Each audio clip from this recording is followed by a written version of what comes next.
I can save my world, or I can save this one.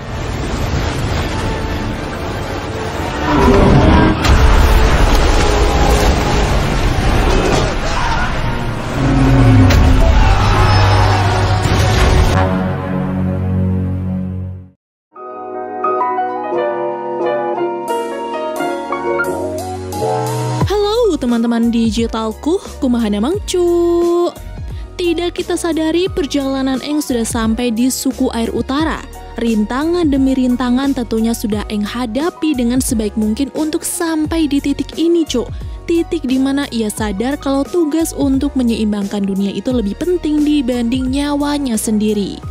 Jangan sampai lewatkan episode terakhir Avatar The Last Airbender 2024 ini. Pastikan dulu Anda sudah dalam posisi nyaman, kuota aman, gebetan tidak lepas dari genggaman, dan langsung saja kita masuk ke alur filmnya. Let's go!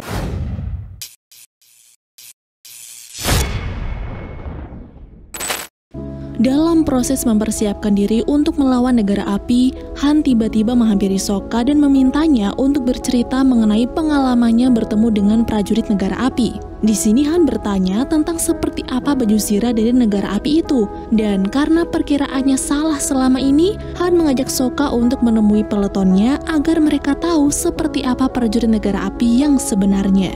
Di saat Sokka pergi bersama Han, Master Paku bertanya kepada Eng tentang strategi apa yang pas untuk melawan negara api, sekaligus memintanya untuk memimpin di garis paling depan. Tapi di sini Eng malah memberikan jawaban yang tidak memuaskan. Dia berkata bahwa pengendalian udara itu lebih fokus pada pertahanan dan memilih untuk menghindari konflik. Di sini Eng juga baru mengaku kalau sebenarnya dia belum menguasai elemen yang lain. Oleh karena itu ia datang ke suku utara. Selain untuk membantu menyerang negara api, dia juga ingin berguru dengan Master Paku. Mendengar pengakuan itu, Master Paku pun langsung menanyakan tentang kabar Eng yang sudah menyelamatkan beberapa desa dari negara api dan juga monster.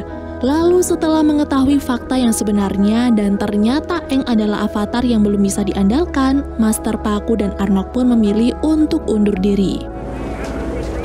It seems we won't be able to count. Usai melakukan diskusi dengan Han dan peletonnya, Sokka tiba-tiba membahas tentang Putri Yue yang akhirnya membuat Han buka suara bahwa dulu dirinya dan Putri Yue pernah dijodohkan saat mereka berusia 16 tahun. Tapi suatu hari Putri Yue tiba-tiba membatalkan perjodohan itu, entah apa alasannya. Tapi Han berusaha untuk menerima keputusan tersebut walaupun dia sendiri berharap Putri Yue akan menjadi istrinya.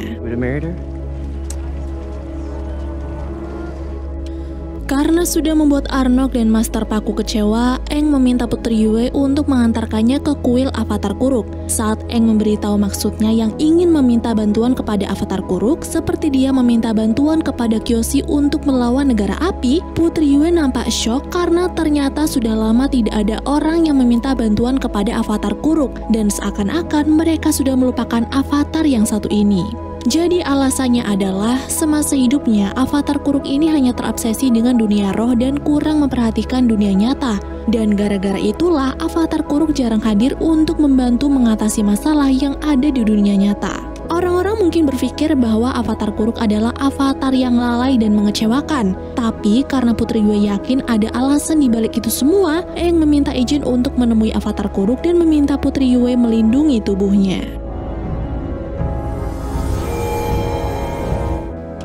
Singkat cerita, saat berhasil bertemu dengan Avatar Kuruk, Eng langsung memberitahu kondisi suku air utara yang sedang dalam bahaya. Maka dari itu, ia meminta Avatar Kuruk untuk membantunya dengan melakukan hal yang sama seperti Avatar Kyoshi, yaitu mengambil wujud avatar dan membantunya membangkitkan kekuatan besar avatarnya. Sayangnya Avatar Kuruk tidak bisa melakukan hal itu. Ada alasannya, dan alasan ini jugalah yang menjadi jawaban kenapa Avatar Kuruk lebih sering berada di dunia roh. Semua itu berawal saat para roh diketahui nyaris memasuki dunia nyata, cuk. Lalu hasil dari pertarungan itu, tubuh Avatar Kuruk rusak dan jiwanya kotor. Oleh sebab itulah, Avatar Kuruk tidak bisa menolong Eng dengan melakukan hal yang sama seperti Avatar Kyoshi. Dari bekas-bekas lukanya itu, Avatar Kuruk pasti sudah berjuang dengan sangat keras. Tapi Avatar Kuruk masih menyebut dirinya gagal, karena setelah dirinya bertempur dengan roh ganas yang tak lain adalah Koh, roh itu datang lagi untuk balas dendam dengan menculik istri Avatar Kuruk yang bernama Umi dan mencuri wajah cantiknya.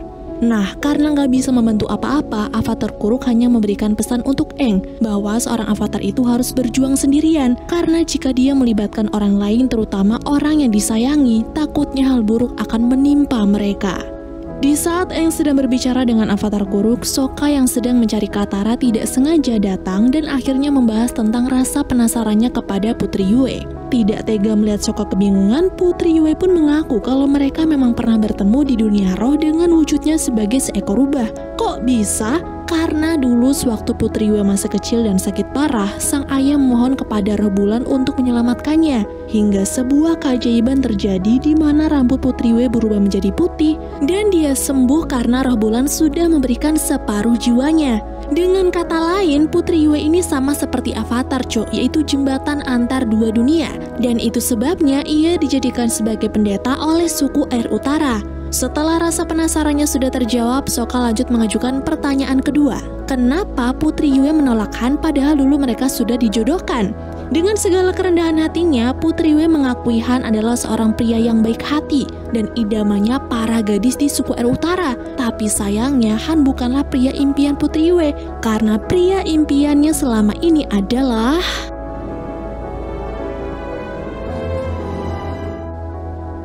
Di tempat lain, sesuai arahan dari Master Paku, Katara menemui Yagoda untuk berlatih pengendalian air dari awal. Di ruang latihan, Yagoda mengajari Katara bagaimana caranya melakukan penyembuhan dengan air. Tapi ketika Katara meminta untuk diajari caranya bertarung, Yagoda menolak karena sesuai aturan budaya suku Air Utara, perempuan hanya boleh menjadi penyembuh dan bukan petarung. Tidak setuju dengan aturan itu, Katara pun pergi meninggalkan Yagoda untuk menemui Master Paku. Di sana dia protes kenapa perempuan tidak boleh bertarung padahal mereka sama-sama memiliki kemampuan dalam mengendalikan air. Dan Master Paku menjawab karena perempuan itu lemah, mereka tidak cukup kuat apalagi untuk mempertaruhkan nyawa demi melindungi nyawa orang lain. Tambah kesal karena niatnya untuk membantu malah ditolak, Katara langsung curhat kepada Aang. Tapi Aang yang mengingat pesan dari Avatar Kuruk ini justru menyuruh Katara untuk mengikuti aturan itu saja. Karena jika Katara ikut andil dalam perang ini, akan terjadi sesuatu yang buruk nantinya. Di luar sana, Paman Aero yang ikut serta dalam misi penyerangan bersama Laksamana Zhao bertanya, kenapa Zhao memilih melakukan serangan frontal ke Aknakela di mana lokasinya dikelilingi dinding es yang selama ini belum pernah negara api tembus. Zhao menjawab dengan yakinnya kalau pada perang ini ia pasti akan menang karena ia memiliki suatu hal yang tidak dimiliki oleh orang lain. Selain itu, armada mereka juga sudah dilengkapi dengan senjata yang canggih. Jadi Paman Aero tidak perlu khawatir karena perang ini mereka pasti bisa menaklukkan suku Air Utara. This is... Walaupun belum tahu apa rencana yang akan dilakukan oleh Zhao, Paman Aero menemui seseorang untuk memberitahukan semuanya. Dan ternyata orang itu adalah Pangeran Zuko yang berhasil selamat dari tragedi ledakan kemarin. Lalu karena Zuko masih kekeh untuk mendapatkan avatar kembali, Paman Aero menyuruh Zuko untuk berhati-hati. Karena pada perang ini, Zhao pasti sedang bersekongkol dengan seseorang yang tidak bisa mereka remehkan. Sementara itu di Istana Negara Api, setelah berkali-kali diremehkan oleh ayahnya sendiri, Azula memutuskan untuk berhenti bertarung. Tapi karena waktu itu sang ayah semakin memancing amarahnya dan menyerangnya lebih dulu, Azula pun langsung mengeluarkan pengendalian petirnya yang ternyata berhasil membuat Raja Usopp mengakui kemampuannya. Kembali lagi ke suku Air Utara, tidak ingin diatur-atur lagi dan memendam apa yang sudah menjadi takdirnya, Katara berniat menantang Master Paku untuk bertarung. Walaupun dia tahu akan kalah karena berani melawan seorang guru, tapi demi membuktikan kegigihannya dalam menjadi petarung pengendali air, Katara akan tetap melakukannya. Pada esok harinya, di depan orang-orang, Katara akhirnya menantang Master Paku untuk bertarung. Awalnya memang ditolak karena tidak ingin menyakiti seorang wanita, tapi karena Katara sudah menyerangnya dari belakang, pertarungan sengit antara guru dan murid pun akhirnya terjadi. Dengan bakat alaminya, Katara mengeluarkan semua teknik pengendalian air untuk melawan pria angkuh itu. Dan setelah berusaha semaksimal mungkin, Katara berhasil membuat Master Paku mengakui kehebatannya, walaupun dia kalah dan tetap gagal mendapatkan izin untuk berlatih menjadi seorang petarung. But you still won't let me fight. No. Setelah berhasil memojokkan Master Paku, semua murid berbondong-bondong mendekati Katara dan memintanya untuk mengajar mereka caranya melakukan teknik-teknik itu. Namun sayangnya di waktu yang sama, tanda-tanda kedatangan Negara Api sudah muncul nih. Dan karena tidak ada waktu lagi untuk berlatih, Aang menyuruh mereka semua untuk bersiap, mengerahkan segala hal yang mereka bisa untuk mengusir Negara Api dari suku Air Utara. Fire Nation's here. Okay. Bersama dengan Katara dan Sokka, Aang mendatangi salah satu kapal dan berusaha menghancurkan koordinasi armada Negara Api. Namun setelah satu kapal berhasil dihancurkan, Aang dan kawan-kawan syok karena ternyata masih ada ratusan kapal lain yang dikerahkan oleh Negara Api. Ketika Aang dan kawan-kawan memutuskan untuk kembali, Paman Iroh yang mengetahui kalau keponakannya ingin tetap pergi menyelinap ke suku Air Utara berusaha untuk mencegahnya. Tapi karena tekad suku begitu besar dan berhasil atau tidaknya menangkap Avatar adalah takdirnya, Paman Iroh menyuruh Zuko untuk mencari retakan di pesisir, karena di sanalah terdapat aliran air hangat dari kota sekaligus jalan masuk untuk Zuko. Ketika serangan sudah mulai diluncurkan, Katara memohon kepada Master Paku untuk mengizinkan dirinya dan para pengendali air wanita lain untuk ikut membantu. Awalnya memang ditolak, tapi saat Katara menyadarkan bahwa situasi saat ini tidaklah tepat untuk membahas aturan adat, apalagi para pengendali air wanita sudah siap dengan perang yang ada di depan mata, Master Paku pun memberikan izinnya dan menyuruh Katara untuk memimpin pertahanan di tembok sebelah barat. Ketika situasi semakin memanas, Arlong menyuruh Han untuk memimpin barisan paling depan, sedangkan Sokka diberi tugas untuk menjaga Putri Yue karena sang putri adalah masa depan untuk suku Air Utara. Di sisi yang lain, setelah berpisah dengan Pangeran Zuko, Iroh kembali menemui Laksamana Zhao untuk membahas strategi mereka lagi. Dan baru diketahuilah bahwa tujuan Zhao bukan Aknakela, tapi area sakral milik suku Air Utara, dan untuk sampai ke sana, Zhao akan menggunakan balon udara buatan ayahnya Theo, sedangkan pasukannya akan melancarkan serangan untuk mengalihkan perhatian. Saat malam tiba, di mana Paman Iroh dan Laksamana Zhao sedang diam-diam masuk ke suku Air Utara menggunakan balon udara, Paman Iroh memperingatkan Zhao untuk menunda penyerangan sampai besok pagi saja. Karena malam itu akan terjadi bulan purnama yang mana kekuatan pengendali air akan berada pada puncaknya, sebab kekuatan mereka berasal dari roh bulan. Dengan tenangnya, Laksamana Zhao menolak nasihat dari Iroh karena ternyata dia sudah punya solusi dari masalah ini. Jadi, beberapa waktu yang lalu setelah Raja Ozai memberikan tugas untuk menaklukkan suku Air Utara, Api Sage Agung memberitahunya tentang kisah suku Air Utara di mana Aknakela dibangun di atas situs leluhur suku air. Situs itu adalah sebuah oasis di tengah hamparan es yang selama ini memberi kehangatan dan makanan untuk suku Air Utara. Di tempat itu juga suku Air Utara belajar tentang pengendalian air, hingga akhirnya mereka yakin bahwa hidup mereka berasal dari roh samudra dan kekuatan mereka berasal dari roh bulan. Selain itu, Api Sage Agung juga mengetahui tentang kisah roh bulan dan roh samudra yang rela melepas keabadian mereka selama 1 malam pada tiap tahun. Mereka menjelma dalam bentuk fisik demi memahami dunia fana antara terang dan gelap, yin and yang, serta hidup dan mati. Mendengar penjelasan dari Laksamana Zhao, Paman Iroh pun langsung sadar kalau Zhao berniat mengganggu roh bulan dan roh samudra menggunakan pusaka milik Avatar Kuruk.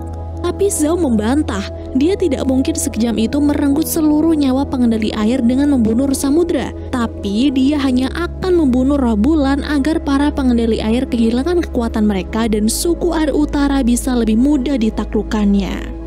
I'm only gonna kill the moon. Zhao cannot be allowed. Di tengah pertempurannya melawan negara api, Aang tiba-tiba mendengar seseorang yang memanggilnya. Saat dicari-cari, ternyata yang memanggilnya adalah Avatar Kuruk. Di sini Avatar Kuruk memberitahu Aang bahwa pisaunya yang terbuat dari material dunia roh berada dekat di suku Air Utara. Dan jika pisau itu kembali ke suku Air Utara, artinya hanya ada satu, negara api ingin mengusik kekuatan roh bulan. Karena tindakan itu bisa merusak keseimbangan dunia, Aang pun mengajak Katara untuk mencari Sokka dan juga Putri Yue, lalu memberitahu mereka bahwa bahaya yang lebih besar sedang mengancam dunia ini.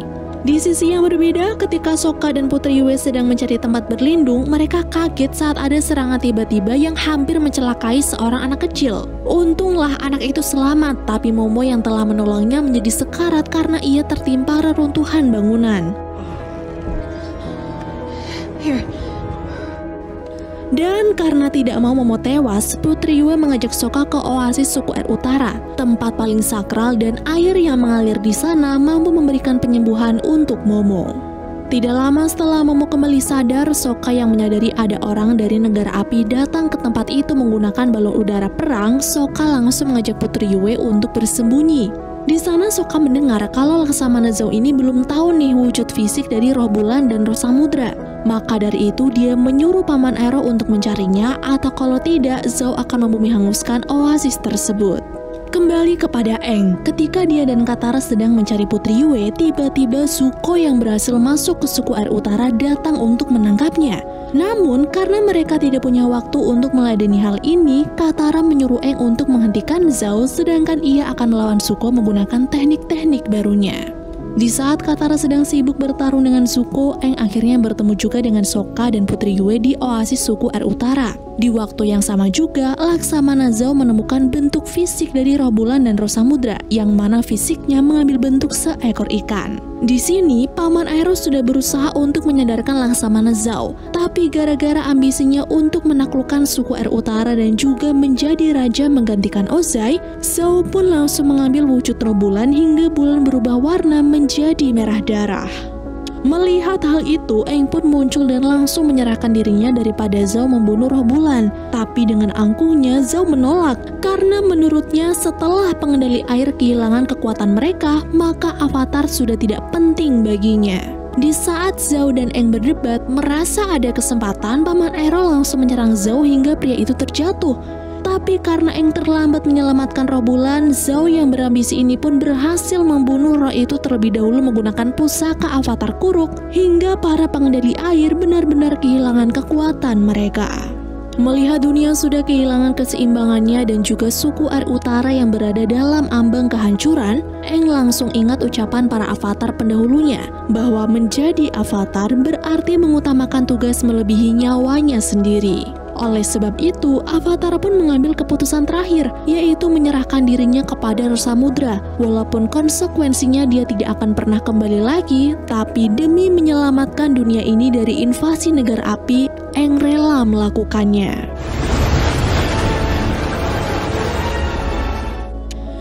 Dalam sekejap, roh samudra pun mengambil tubuh Aang untuk menyalurkan amarah dan memakai kekuatan avatarnya untuk melawan negara api. Nah, karena situasinya sangat berbahaya, Paman Ero segera mencari Zuko dan mengajaknya untuk pergi. Tapi karena di jalan ia melihat Laksamana Zhao, Zuko yang sudah kehilangan kesabarannya ini pun memutuskan untuk melawan Zhao terlebih dahulu.